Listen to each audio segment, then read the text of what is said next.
আমিরে হামজা, আমরা অনেকে ওনার নাম জানি না সবাই। উহুদের যুদ্ধের দিন যিনি শাহাদাত বরণ করছিলেন, একটা মহিলা, কুরাইশ কাফের মহিলা, ওনার গোলাম দিয়া এই চাচাকে হত্যা করাইছিলেন। হিন্দ ওই মহিলার নাম, যাদের বাংলা ভাষায় হিন্দা বলে, মূলত হিন্দ নাম, আকারটা নাই আর কি। আচ্ছা যাক, যেটা উচ্চারণ করে তো করে। তো এই ওনাকে হত্যা করাইছে তার গোলাম ওয়াহশিকে দিয়ে। হত্যার পরে এই মহিলা আল্লাহ নবী সাল্লাল্লাহু আলাইহি সাল্লামের চাচা আমিরে হামজার বুকটা ফাইরা কলিজাটা বাহির করছে, কলিজাটা চাবাইয়া খাইছে। নবীজি সাল্লাল্লাহু আলাইহি সাল্লামের চাচার নাক কান কাইটা টুকরা টুকরা কইরা ছিদ্র কইরা গলার মালা বানাইয়া নাচছে উহুদের প্রান্তরে। এই সেই মহিলা হিন্দ, হিন্দ নামের এই মহিলা উতবার মেয়ে, আবু সুফিয়ানের স্ত্রী।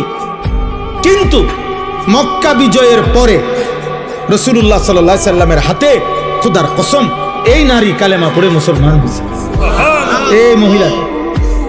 আচ্ছা, যেদিন মুসলমান হয় সেদিন আল্লাহর কোরআনের আয়াতের আলোকে নবীজি সাল্লাল্লাহু আলাইহি সাল্লাম আরো কিছু মহিলা একসাথে কালিমা পড়ছে। এই মহিলাদের সাথে ওই মহিলাও ছিল, এই হিন্দ, এই মহিলা। তখন তাফসীরে আছে নবীজি সাল্লাল্লাহু আলাইহি সাল্লাম বলছে, তোমরা আমার সাথে কিছু বিষয়ে ওয়াদা করো, বায়াত করো পর্দার আড়াল থেকে। তো বলছে, এক নম্বরে তোমরা আল্লাহর সাথে শিরিক করবা না, বলো। তো মহিলারা ভিতর থেকে বলছে, আমরা আল্লাহর সাথে শিরিক করব না। বলছে, তোমরা বলো ওয়ালা ইয়াসরিকনা, চুরি করব না।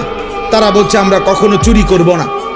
ওয়ালা ইয়াজনিনা, এই 3 নম্বরে নবীজি বলছে যে তোমরা এ কথার শপথ করো, বায়াত করো যে আমরা ব্যভিচার করব না, জিনা করব না। কথা বুঝেন নাই? আমরা জিনা করব না, ব্যভিচার করব না। আল্লাহর কসম, তাফসীরে আছে এই মহিলা কাফের ছিল এতদিন, এই মাত্র কালেমা পড়ছে। উনি ভিতর থেকে প্রতিবাদ করছে, মুহাম্মদ এটা কি বললা, কি করবে না, কি বললা? তখন বলছে, তোমরা জিনা করবে না, এটা কও। তাফসীরের মধ্যে আছে, আব্বা এই নারী যিনি, এই তো বললাম এত জঘন্য ছিল যে কলজা চিরা খাইছে, কাফের ছিল তিনি, কিন্তু তিনি তৎক্ষণাৎ প্রতিবাদ করে নবীকে বলছে, মুহাম্মদ কোন বিবেকবান, কোন স্বাধীনা, কোন বংশীয়া নারী জিনা করতে পারে? এটা শপথ করবো মানে